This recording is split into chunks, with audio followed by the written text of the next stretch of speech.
Japan cadarka ama perfume-ka jeel ama xabsi ayaad ku mutaysan kartaa ka waran oo mootino oo ka lafteelka oo muuqaalka kula wadaagi doona soo dhawaada ma ogtahay udgoonka zaidka ama carafta zaidka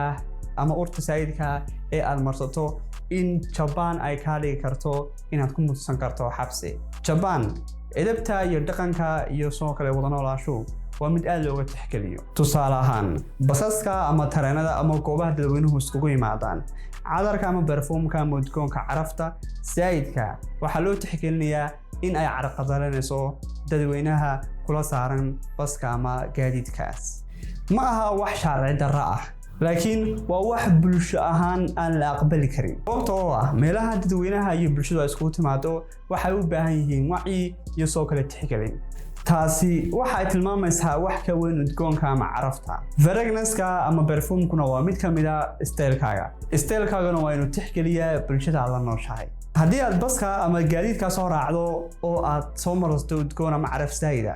dadweynahaasina ay ku dhibsadaan waxa laga yaabaa in ay ku dacwadeeyaan oo laamaha amniga ay ku gudbiyaan kadibna reportkaasi adiga dib ugu soo noqdo oo halka dacwad aad ka mutaysan karto soo haddii aad Japan qabanayso iska ilaali in aad iska marsato quraal dhan oo cadar ama dhaladan oo perfume ah haddii aad u baahan tahay in lagala taliyo libiska kugu soo baxaya waxaan ku diyaariyay website-kayga iftahnootino.com booqo kadibna waxa aad samayn kartaa qaybta style audit